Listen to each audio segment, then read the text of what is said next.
Hey everyone, welcome to this explainer. So today we are tackling something that, let's be honest, almost all of us struggle with, even if we kind of dread admitting it when that weekly screen time report pops up on a Sunday. We're going to unpack the hidden psychological mechanics of phone addiction. But more importantly, we're building a practical, science-backed framework to help you actually reclaim your time and your focus. Now, we're not here to tell you to throw your smartphone into the ocean.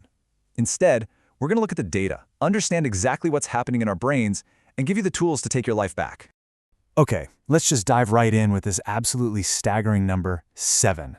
According to recent data, the average person now spends over 7 hours a day staring at screens. I mean, just think about that for a second. 7 hours.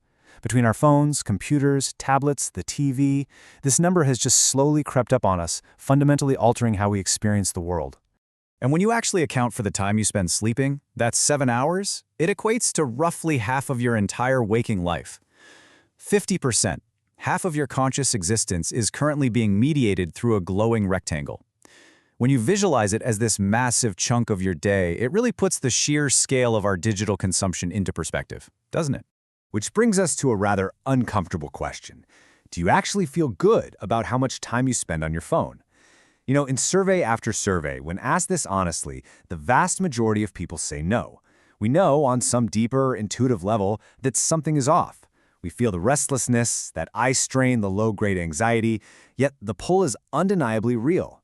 Whether we're in bed, eating dinner, or, hiding in the bathroom, the habit runs incredibly deep. So why can't we just put them down?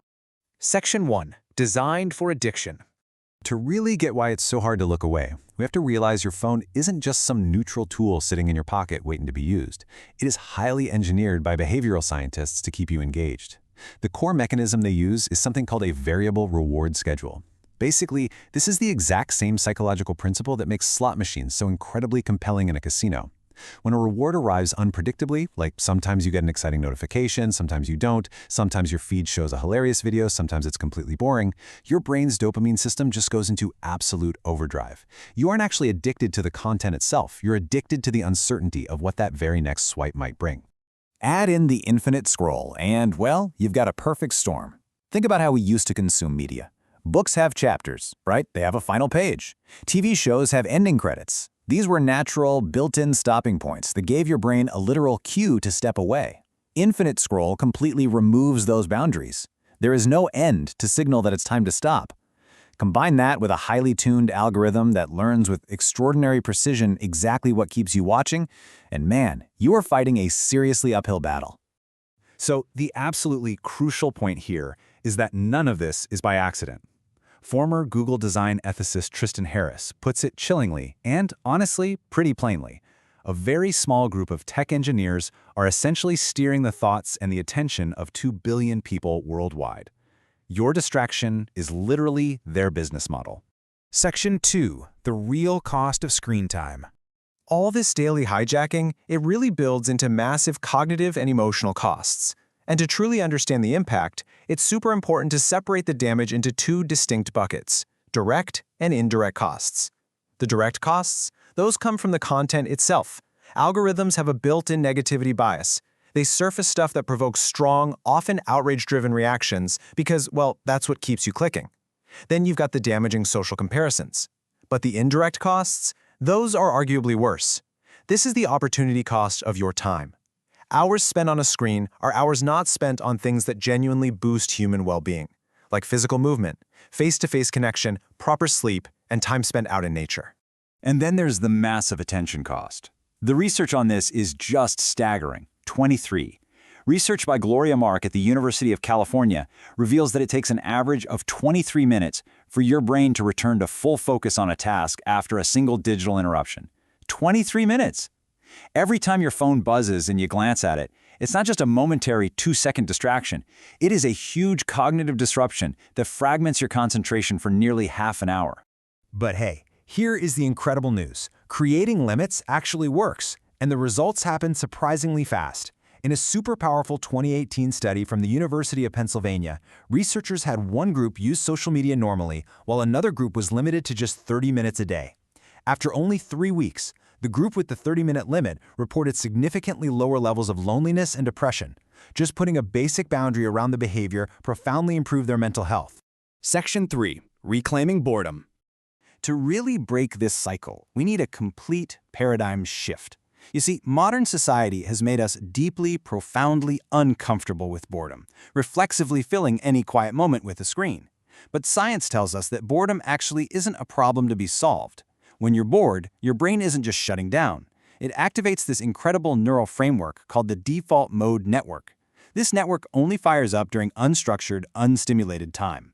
It's the exact place in your brain where you engage in self-reflection, process your life experiences, plan for the future, and generate new creative ideas. So please remember this core takeaway. Every single moment of boredom that you instantly fill with a screen is a moment of potential insight that you are trading away for cheap content. Think about it.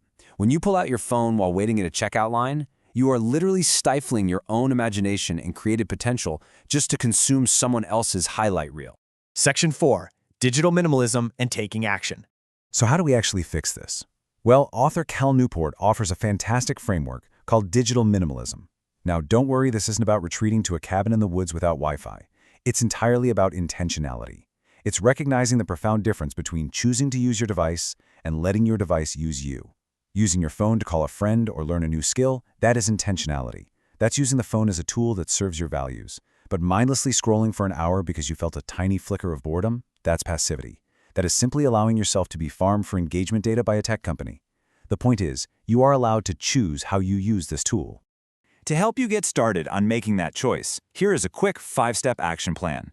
These are highly practical structural habits that remove the need for constant willpower. First up, try phone-free mornings. Do not touch your device for the first 30 minutes after waking up. Next, turn off all those little red notification badges in your settings so you aren't constantly being summoned. Third, move your phone charger out of your bedroom. This instantly protects your sleep. Fourth, intentionally replace just one mindless scrolling session a day with a real-world activity, like going for a walk or reading a book. And finally, introduce a phone basket at home. When you walk in the door, just drop your phone in a designated spot.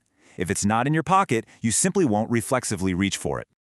Now, be prepared, because when you start implementing these steps, you are going to feel a bit restless at first. You probably won't even know what to do with your hands. But realize that this initial discomfort is just withdrawal from a genuine neurological habit. It will pass, and when it does, what fills the space you've created is pretty incredible. You make room for deeper conversations, more restful sleep, careful cooking, and genuine presence. Basically, you make room for the actual texture of a life well lived. You now understand the science, you get the mechanics, and you know what actually works. So I'm going to leave you with this final provocative question. You don't have to do everything all at once, but look at the habits we just discussed. Which one of those habits, if you practiced it consistently for the next 30 days, would make the absolute biggest difference to how you feel? Choose just one thing. Start today, take back your intentionality, and reclaim your life from the screen.